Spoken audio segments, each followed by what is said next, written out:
पद से प्रधानमंत्री बोरिस जॉनसन ने इस्तीफा दे दिया है। ब्रिटिश प्रधानमंत्री ने एक ऐसे वक्त में इस्तीफा दिया है जब पार्टी के अंदर ही बड़ी बगावत हुई है और चंद सेकंड पहले उन्होंने इस बात का ऐलान कर दिया है। थोड़ी देर पहले ऐसा लग रहा था कि वो पहले सिर्फ कंजर्वेटिव पार्टी से इस्तीफा, प्रमुख से इस्तीफा देंगे और पहले उसके बाद अक्टूबर तक बने रहेंगे, लेकिन ये तमाम कयास अब ख़त्म हो चुके हैं और बोरिस जॉनसन ने इस्तीफा एक ऐसे वक्त में दिया है तब जब यूरोप भी एक अलग संकट से गुजर रहा है। हम सबको पता है कि किस तरीके से जो रशिया और यूक्रेन की लड़ाई है उसमें बोरिस जॉनसन भी कूदे हुए थे। हमारे साथ हमारी साथी कादम्बनी शर्मा जुड़ रही हैं। कादम्बनी, आप बताएं कि बोरिस जॉनसन के इस्तीफे के क्या मायने हैं इस वक्त में? देखिए, सबसे पहले तो अभिषेक, इन्होंने जो बयान दिया उसमें ये कहा है कि जो उन्होंने कल पार्लियामेंट में भी कहा था कि जिस तरह का मैंडेट उनको मिला है मुश्किल वक्त में आगे बढ़ते रहना ज़रूरी है, इसलिए उन्होंने पूरी कोशिश की कि वो पीएम बने रहें। लेकिन उन्होंने आज ये भी माना कि जब पूरी पार्टी की जो इच्छा है उनके पीएम बने रहने के खिलाफ हो गई तो उनको इस्तीफा देना पड़ा। हालांकि उन्होंने ये साफ किया है कि वो केयर टेकर प्रधानमंत्री बने रहेंगे जब तक कि अगला पीएम अपॉइंट नहीं होता है। उन्होंने कैबिनेट बदल दिया है क्योंकि लगभग पूरा कैबिनेट उनका इस्तीफा दे चुका था। नए अपॉइंटमेंट्स अभी से कुछ ही देर पहले हुए हैं जो 10 डाउनिंग स्ट्रीट ने ऐलान किया है।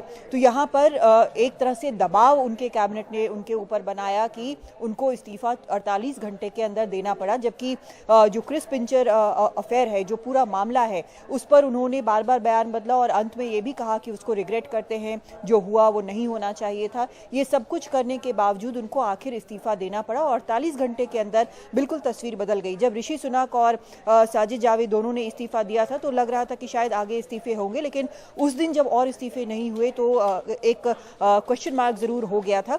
लेकिन उसके बाद उसके अगले दिन एक एक करके जब इस्तीफों का सिलसिला शुरू हुआ तो 60 के करीब इस्तीफे हो गए।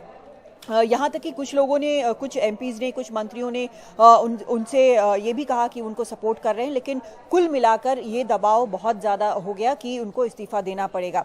हालांकि अब ये ज़रूर है, जिस बात का उन्होंने अपने बयान में अभी मेंशन भी किया कि चाहे वो एक हार्ड ब्रेक्सिट हो जिसको उन्होंने लीड किया था और जिसके कारण थेरेसा मे के जाने के बाद वो पीएम बने थे, उसका क्रेडिट उनको जाता है। ओलंपिक जब उन्होंने ऑर्गेनाइज किया था उसके बाद वो बहुत बड़े तौर पर उभरे थे, लंदन के मेयर के तौर पर बहुत लाइमलाइट में आए थे। और उसके बाद ब्रेक्जिट का मामला हो, चाहे कोविड के दौरान वैक्सीनेशंस का मामला हो, या फिर कोविड के लॉकडाउन से सबसे तेज़ी से निकलने का मामला हो, यूरोपियन यूनियन से एक नए रिश्ते का मामला हो, या फिर यूक्रेन के मसले पर, इस सब का उन्होंने जिक्र किया अपने इस्तीफे में। लेकिन अभिषेक, जो सबसे बड़ी चीज़ यहाँ पर इस पूरे वाक़ये में देखने वाली है वो ये कि ये पूरा जो रिवोल्ट हुआ है वो इस मसले पर हुआ है कि नेतृत्व के पास एक मॉरल और जो इंटीग्रिटी है उसकी कमी है, और यही नेतृत्व की कमी बताई गई है इस एक मसले पर कि अब ये मॉरल अधिकार नहीं रह गया है, वो इंटीग्रिटी नहीं रह गई है जो कंजर्वेटिव पार्टी के लीडर के पास होनी चाहिए। क्योंकि आमतौर पर हम देखते हैं कि जब देशों में इस तरह की चीज़ें होती हैं, जब सेक्सुअल मिसकंडक्ट का आरोप लगता है तो सालों तक केसेस चलते हैं, उसके बारे में इस तरह के बयान आते हैं कि अभी तो कोर्ट में ही है। लेकिन ये सब कुछ होने के बावजूद पार्टी गेट जो हुआ था, जिसमें कोविड के दौरान पार्टी की बात आई थी, उसमें उनको 50 पाउंड फाइन किया गया था और ये सामने आया था कि कम से कम 16 पार्टीज हुई हैं उनके दफ्तरों में, जिसमें काफ़ी शराब भी चली है। उसके बारे में भी उन्होंने फिर माफ़ी मांगी थी, कहा था कि मुझे पता नहीं है। उसके बाद नो कॉन्फिडेंस मोशन आया जिसको वो पार कर गए, लेकिन काफ़ी मुश्किल उनको हुई उसको पार करने में। ये उनको भरोसा था कि 1 साल तक वो सुरक्षित है। लेकिन जब क्रिस पिंचर का मामला सामने आया, जिसके बारे में 2019 में सेक्सुअल मिसकंडक्ट का मामला आया था, ये जानकारी सामने आई कि बोरिस जॉनसन को जानकारी थी, बाद में उन्होंने कहा कि वो भूल गए थे।